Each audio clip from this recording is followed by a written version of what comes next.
السلام عليكم، اهلا بيكم في حلقه جديده. انت في ريمونتادا. كل سنه وكل مواليد برج العقرب بالف خير ان شاء الله. يا رب تبقى سنه حلوه بقى. كفايه تعب وكفايه شقه وكفايه مرمطه. زهقنا يا مواليد برج العقرب. النهارده جاي اقدم لك 4 نصايح مهمه جدا، عايز تسمعهم وتعمل حاجه منهم وتقول لي بعد شهرين 3 في كومنتات لو كنت ريمونتادي، تقول لي في اي فيديو لبرج العقرب انا عملت بالنصيحه دي وجات معايا. اسمعهم، مش عايز ولا كأنك شفت الفيديو. يلا بينا نبدأ حلقة النهاردة. يلا.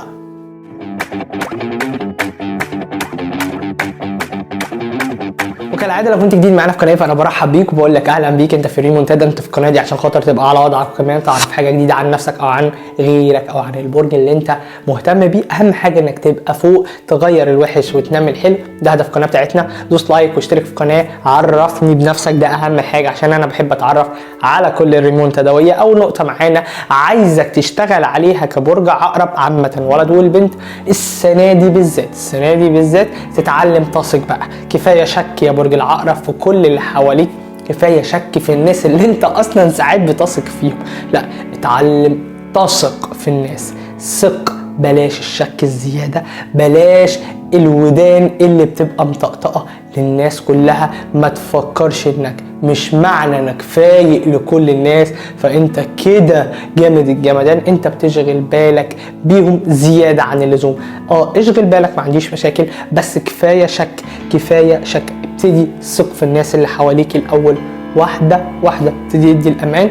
ما فيهاش اي حاجه، مش هتخسر حاجه كبرج، وعامه دي هتفيدك طول السنه، هتفرق معاك، هتغير من حياتك. حاجه تافهه لكن بالنسبه لك انت يعني مش تافهه، بس هنشوف الوضع يبقى مختلف تماما ازاي. يا ريت يا برج العقرب، ودي تاني نصيحه عليك، تكون واضح مع الشريك.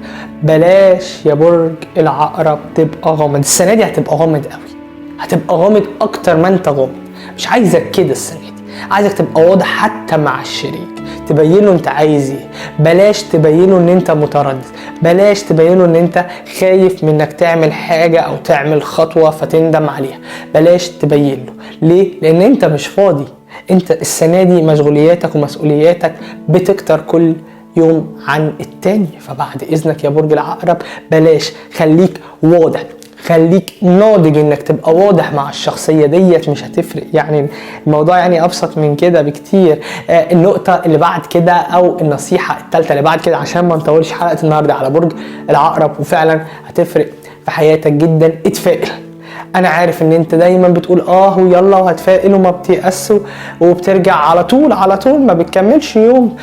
الموضوع بقى بيتحط عليك جبل، وتحط عليك جبل يأس وتحط عليك. انا عايزك تتفائل السنة دي، لان انت السنة دي بتتحرك كتير، عندك شغل كتير، بتتحرك هنا وبتتحرك هنا، وبيجي لك شغل في حتة لم تتوقعها، وبيجي لك مع ناس لم تتوقعه، وحاجات غريبة بتحصل لك. مش ممكن اشتغل في الشغل ده، مش ممكن اشتغل مع الناس دي، مش هينفع اكلم البنت دي.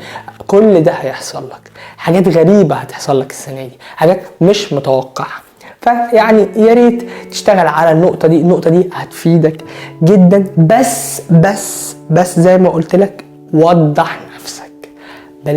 بلاش تبقى غامض. النقطة دي مهمة جدا. للشريك ابتدي بالشريك طبعا، لان ده اهم حاجة. بعد كده بقى اعمل اللي انت عايزه بقى. انت مش عايزه ليك لوحدك، فوضح نفسك للشريك وبعد كده اعمل اللي انت عايزه. النقطة الثالثة والاخيرة واللي هتفرق جدا معاك، يا ريت يا برج العقرب تبتدي تبص لنفسك شوية.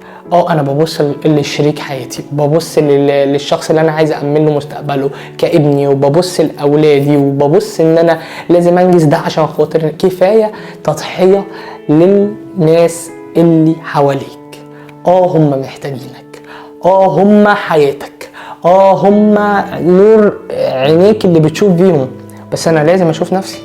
انا كتير قوي مهمل في نفسي، بقالي سنين مهمل في نفسي. لازم اشوف نفسي، لازم اعمل تشيك اب على نفسي، لازم اهتم بصحتي، لازم اشوف صحتي، لازم اشوف انا لابس ايه كهيكل خارجي، لازم ابص لقلبي من جوه. هل انا هقدر اسامح الشخص ده ولا لا؟ هل اقدر اغفر له ولا لا؟ هل اقدر اتعامل معاه ولا لا؟ لازم ابص لكده. مستحيل حد يتقدم وزمن يتقدم وسن يتقدم وعمر يتقدم وما يبصش لنفسه. انت بتبص لماضيك. انا لو كنت خدت الفرصة دي، انا لو كنت شفت الفرصة دي، انا ضيعت الفرصة دي من ايدي. لا، مش عايز كده. انا عايزك تبص لنفسك، انت فين دلوقتي وهتبقى فين قدام.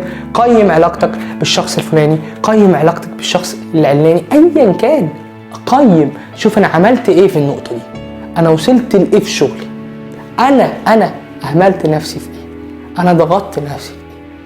لازم اتعلم ابص لنفسي، لازم ادي لنفسي شوية. ما هو انت هتفضل كده او لغاية كده امتى؟ يعني انت هتطلع امتى؟ ما ينفعش يا برج العقرب. انت مكهرب، انت ملك النشاط وبتحب شغلك جدا وبتحب تبقى ناجح في كل حاجة. المسؤوليات هتكتر عليك السنة دي، ولكن على قلبنا زي العسل، ولكن حاجة مفيش اي مشكلة.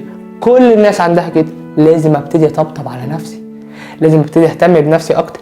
انا بهتم بالحواليا بس بقى عايز اهتم بنفسي. لازم ادي جزء لنفسي، ولازم احط ده. ويا رب تكون الحلقه عجبتكم واستفدتوا منها. 4 نصايح سهله جدا ممكن تغير في حياتك في 2023. دوس لايك للفيديو واشترك في القناه وشير لصاحبك العقرب وقول له انت اهو اسمع وركز، يمكن حياتك تتعدل. سلام عليكم واستنوني في حلقات جديده.